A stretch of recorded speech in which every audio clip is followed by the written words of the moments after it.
definitely don't want to see what Tautai did, and he deserves the ban that he's going to get from it. It potentially rules him out of the Cup semi-final. I think he has got previous disciplinary record from the end of last season with a dangerous throw, so it's a different type of offence. He doesn't have any dangerous contact charges on his record, so he may get a 1-game ban under the guidelines, and that would keep him in the Challenge Cup semi-final. Josh Charnley's missing the Challenge Cup semi-final. Yes, can't touch a ref. No, he should, and it's under any circumstances, and I'm not saying that he did it in an aggressive, physically challenging way. I think he just forgot himself for a second, and I can see how he's done it. He should be more aware, and he should be fucking touching the referee. Of course, I think he felt disappointed in himself as soon as the other Wigan player came over and sort of pointed out to him they shouldn't be doing what he was doing, kind of like started to pull him away. And I think he started to look resigned to what an idiot I have been, sort of thing. But he shouldn't have done it, and it was unnecessary, and he's got a grade C charge. And that's going to mean a minimum 2-game ban. He doesn't have an early guilty plea because he's used that already this year. So, but that would have only been a 2-game ban for him anyway. So I can't see them doing anything but giving him a 2-game suspension in this instance. Before we started recording, I showed you a couple of similar instances that have had charges. Mitch Allgood from Magic Week, the last 2 deliberate contact with a referee charges, basically. Mitch Allgood earlier this year, he had the early guilty plea to... No, it was Magic last year. No, it was this year, Magic. This year's Magic? Yeah, of course it was, He touched Richard Silverwood on the shoulder. I don't know if that inappropriate touching meant Silverwood felt he could go out around Newcastle and do what he wanted then. But strikes me that it was just, all bets are off as far as Richard Silverwood was concerned. But he sort of touched him on the shoulder, but it certainly wasn't aggressive. It was less... It was almost a pat as he was trying to stop himself from running. It was less demonstrative than Charnley's, so that's why you can see why that was a B and Charnley's a C. The other one that compares as well was Ben Curry last year in the Challenge Cup quarter-final against Lee Centurions. Again on Silverwood. This one I think was a little bit more dodgy because he sort of touched him a few times and then gave him a little shove, a totally unnecessary little shove. And it was almost like Curry was more in control of what he was doing than Charnley and Allgood were more reactive to a decision going against them, and both of them had a legitimate ill feel to that. It was a forward pass in the Hull KR one, and Josh Charnley was a fraction too early with wrapping up. But even if he had not put his arms around, how could he have got to the ball without putting his arms over him anyway? And it's like, why would he not be allowed to make contact when he's trying to get the ball when Tom Briscoe's not? But I do think he got there too early and sort of made a tackle motion too early, so it was a penalty against him. Completely agree with that. And Josh Charnley was out of line, so he's going to miss the semi-final because of it. There you go. Lost himself. That's it. We've talked all this time about the game, and what we've not done is mention one of the biggest names in rugby league, Frank Paul Nuasala. How do you feel like he went? Okay. He's finding his legs in it. I had money almost on him making a mistake in his first carry. It turned out to be his second carry where he dropped the ball. I've not watched the instant back, it'll like a scramble. I just think he's not quite fit yet, but it'll get better. Certainly, when he came on right at the end, he straightened things up, and he straightened things up a bit more than the other forwards were doing, certainly more than Mossop and Tautai were doing. So for that's positive. We'll see how we get on. Okay, there you go. So, stats then. Tell us about the story of the game, Mark. Well, everyone kind of knows Leeds were better on the night, and the numbers bear this out. They had 117 metres more at 0.6 metres per carry better game, 2 fewer penalties conceded, and 2% better team tackle success. The defensive effort was there from Wigan, though, as shown by 75 marker tackles, one of the highest tallies this year so far, if not the execution, with 36 missed tackles, which is one of Wigan's own worst counts this season. I think the 4th worst for Wigan. The same can be said in attack, where Wigan made 2 more line breaks but couldn't get that extra score that would have won them the game. Individually then, who stood out for us? Well, you mentioned Callum Watkins, and I'll mention him too here now. He looks like he's getting somewhere back to the form we would more expect from him. He had a try, 7 tackles, 117 metres in this one. Jamie Jones Buchanan's defensive tour de force continues. 43 tackles, 16 of which were marker tackles, relentless. James Seguiaro, looking good on the cameras, like you would. Absolutely. Yeah. Doesn't shy away from the cameras, does he, our James? 40 tackles, 125 metres, 2 clean breaks for him. So a bit of both way effort from the hooker there. Mm-hmm. Liam Sutcliffe, 129 metres. For Wigan? Josh Charnley, aside from the penalties he conceded, there was the try that wasn't a try. There was the one that we've talked about with the double movement try, the tackle on Briscoe, and the trying to overplay his hand sort of thing with Singleton. So those 3 penalties, if we take them away, he was as good a performer for Wigan as George Williams in my eyes. 1 try assist, 5 tackles, 174 metres, 2 clean breaks from Josh. George Williams, like you mentioned, was outstanding, was a bright spot.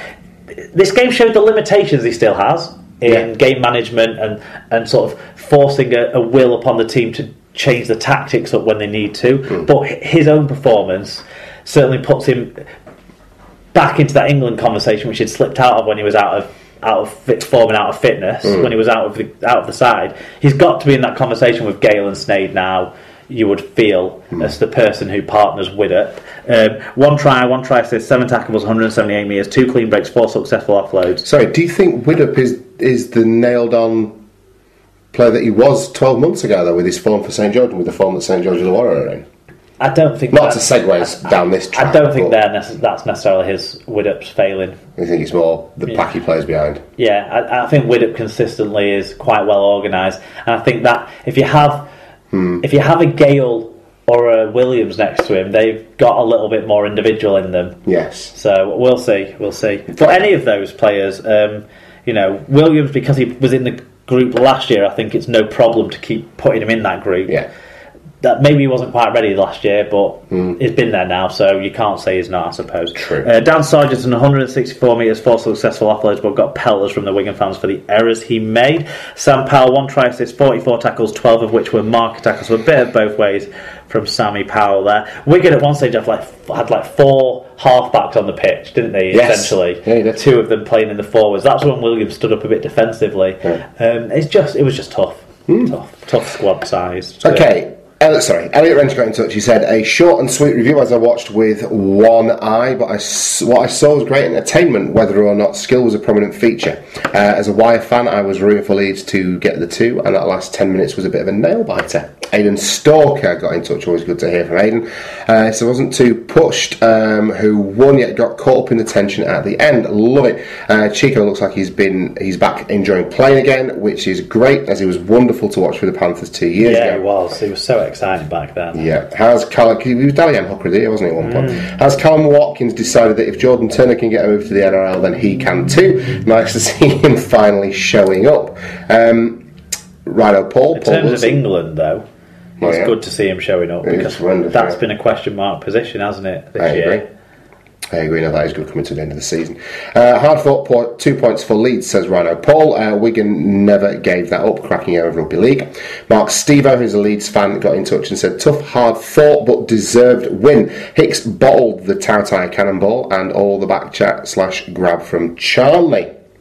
Rich Wilkinson says, a big win for Leeds against a young Wigan team. Any win against the Pies is a good win. Ablett, Lilly and Watkins were awesome. What a difference a class number 9 makes. Seggs is a gun and has fallen in love with the club. The low point was fucking up. Simmer down, Rich. I think he's fallen in love with not crossing the path of the NRL. Jesus Christ. What's it called? I know exactly what you're on about. They're like behaviour police. Yeah. the NRL behaviour police. Truth and Reconciliation Commission. No. Integrity, that's it. There you go. Fucking hell. Yeah, he's fallen in love with the club. I love Rich's. Not that he's done anything illegal, obviously, Seguiaro. No, absolutely. From what we know. No. I love Rich's enthusiasm. The low point was Tautai's tackle. There's no place for that in the game. Agreed. Honourable mention to Williams, who was sublime in defeat. Tyler Casfan, big difference in the Leeds side now that they're getting players back, especially in defence. Wigan never gave up and came back well from 18-4 down, but it was just out of reach. Well played both teams. Cutthroat Jake said, what again? It's nice to see Leeds returning to some semblance of form with the season end coming. Hope the injuries to Lily and Moon aren't too bad, and I wonder if China will get a ban for being too hands-on with the ref. Well, we both seem to think he will. And he has been charged, hasn't he? So he will.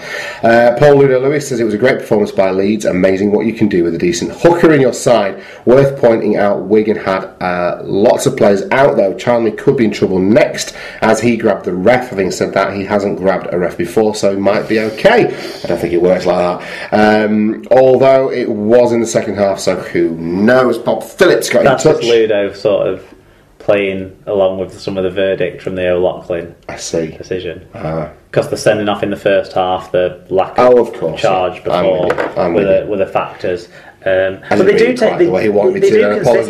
they do consistently take into account factors like whether you've had that charge before, whether you've had any charges before. Yeah. They just don't look at it the other way if you've had loads. Charnley's had, to my knowledge, 2 charges in his career, maybe only... Was it you that one was earlier this year, one was in 2012, I think. Yeah. So he has got a pretty good disciplinary record, given he's played probably 150 games in Super League now or so.